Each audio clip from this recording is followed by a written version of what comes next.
Olá, meu amigo e minha amiga. Coisas muito boas e muito positivas estão para acontecer aqui no nosso país, sobretudo para pessoas como você e eu, que analisamos as coisas que estão acontecendo no nosso país com racionalidade, que interpretamos o que tem acontecido no nosso país nesses últimos tempos e que queremos que a justiça seja feita contra esses criminosos que estiveram à frente do nosso país.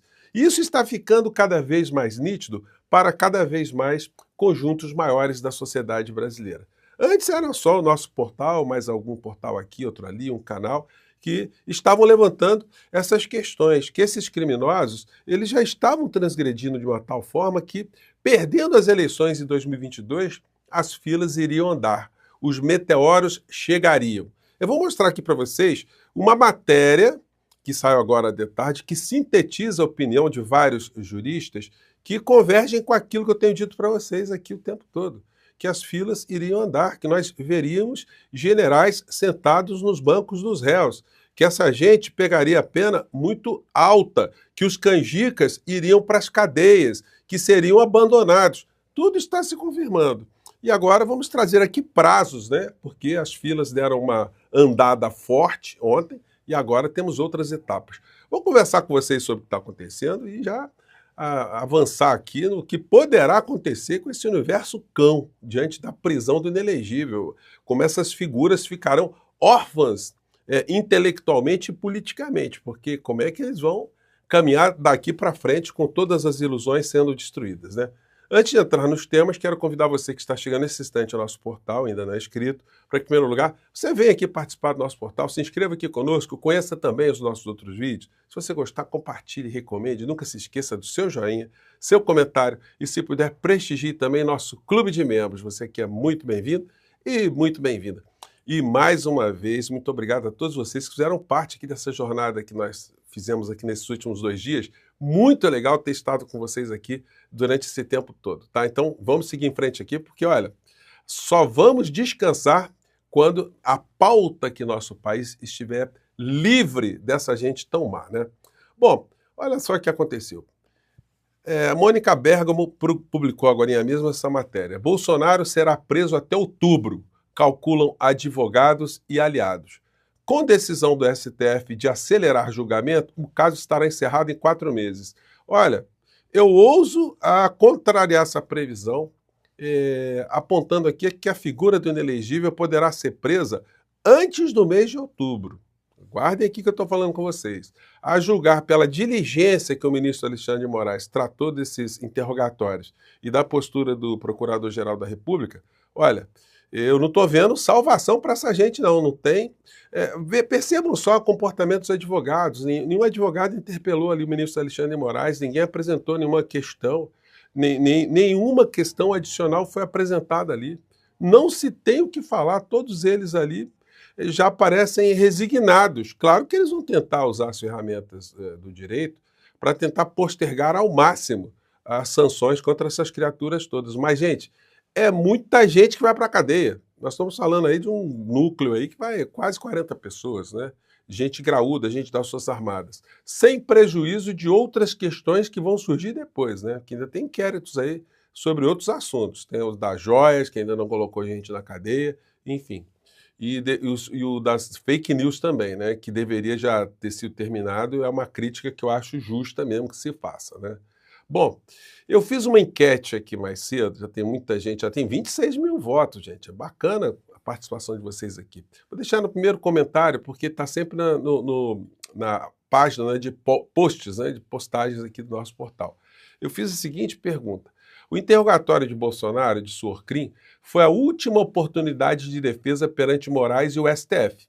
Após o depoimento de Bolsonaro, qual a sua avaliação desse julgamento? Bom, a alternativa A é: Bolsonaro convenceu que é inocente. Você acha que aconteceu isso? Então, crave aí.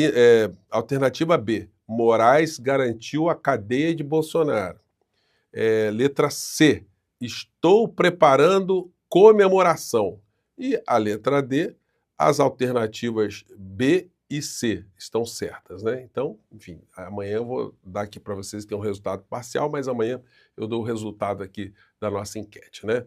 Bom, Aí, então, gente, a previsão aqui é que a criatura vá para o Chilindró antes do mês de outubro. Vamos ver aqui como é que serão os passos daqui para frente, né? Provavelmente as defesas vão arguir uma série de recursos e tal, mas serão indeferidos, porque ontem foi a oportunidade de apresentar alguma situação e ninguém apresentou absolutamente nada, né? Nenhum fato novo. Bom, Bolsonaro pede desculpa a Moraes durante interrogatório. Gente, isso virou chacota geral, né? Vi até um meme muito engraçado, um desenho animado que eu não posso mostrar aqui, porque tem a questão de direitos autorais, mas muito engraçado mesmo, mostrando que essa gente acreditou que o Bolsonaro iria fazer alguma bravata, iria enfrentar o ministro Alexandre de Moraes, aquele leão, aquele homem corajoso, virou um covarde chamando os seus correligionários, os canjicas, né, que a gente sempre apelidou aqui, baseado no conto O Alienista de Machado de Assis. Pois é, Bolsonaro disse que os canjicas não são canjicas, eles são malucos, né? Então, estava querendo anistia para os malucos, mas não vai dar não. E aí ele postou hoje a foto do general da reserva G. Dias, né, e colocou, ainda fazendo... Gente, ele está se fazendo de maluco e de mau caráter ao mesmo tempo. Ele acha que esse tipo de comportamento vai livrá-lo da cadeia. Não vai, não. Não adianta ele fazer esse tipo de coisa. Até hoje, depois que eu fiz o programa aqui com vocês, nosso último encontro, eu li uma coluna que vai na direção daquilo que eu disse para vocês.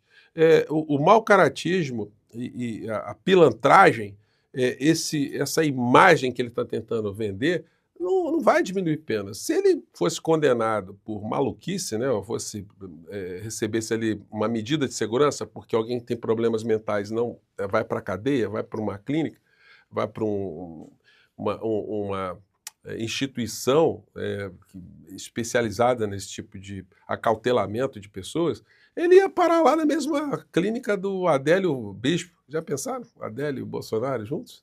Né? Não dá nem para imaginar, né? E aí, depois dessa postagem que ele faz, o general G. Dias, veio essa aqui.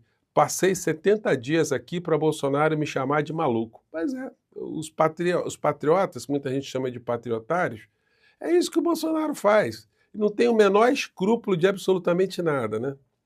Para fugir da cadeia, Bolsonaro assume fama de covarde e desequilibrado. A coluna aqui do Matheus Pichonelli, né? Que vai nessa direção que eu comentei aqui com vocês. Isso não vai liberar a criatura da cadeia. Bom, aliás, falando em maluquice, eu comentei aqui com vocês, né, que essa briga de Trump com Elon Musk é uma briga que o Trump jamais perderia, porque é um gangster que chegou ao poder, tem um poder militar, o poder das instituições, da polícia, tem uma parcela grande da mídia, tem muitos eleitores, estrutura partidária, e outro é um empresário bem-sucedido que não tem essas histórias todas, não. Então ele pode ser esmagado. Qual é a tendência? Elon Musk se ajoelhar, rastejar, pedir desculpas e ficar bonzinho de novo com o senhor Donald Trump. É só a gente aguardar que vai acontecer isso. Bom, e hoje aconteceu um episódio extremamente elucidativo de como é que nós estamos lutando, ou contra quem nós estamos lutando esse tempo todo. O Haddad hoje na Câmara, ele foi ofendido, né, pelo Nicolas Ferreira e pelo deputado Jordi, o Carlos Jordi. Um chorão, deputado desse valentão, quando acontece alguma coisa, começa a chorar, né? E o Haddad, como gentleman, tentou explicar as coisas da economia e tal, o que está acontecendo, a proposta do governo, e foi super maltratado ali. Isso aí já está em todas as redes sociais. No começo a coisa se deu assim, ó, pegar só um trechinho, porque isso vai ficar rodando bastante por aí, né? Então, a palavra que me vem à mente é somente incompetente mesmo, de continuar com o rombo fiscal, aumento de imposto toda hora. Vocês têm um aumento recorde de arrecadação.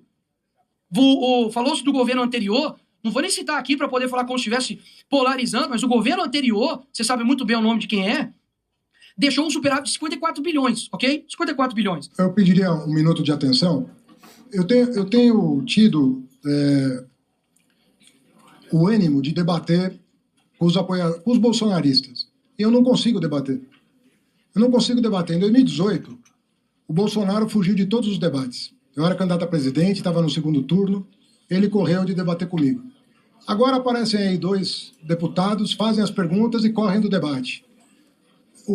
Acabaram de falar aí. Gente, essa é a tônica dos bolsonaristas. Eles fazem um monte de presepar, depois sai. Enfim, eles não querem escutar a resposta. Quando isso aconteceu, eu vi na hora ali, falei, nossa, mas é gente muito...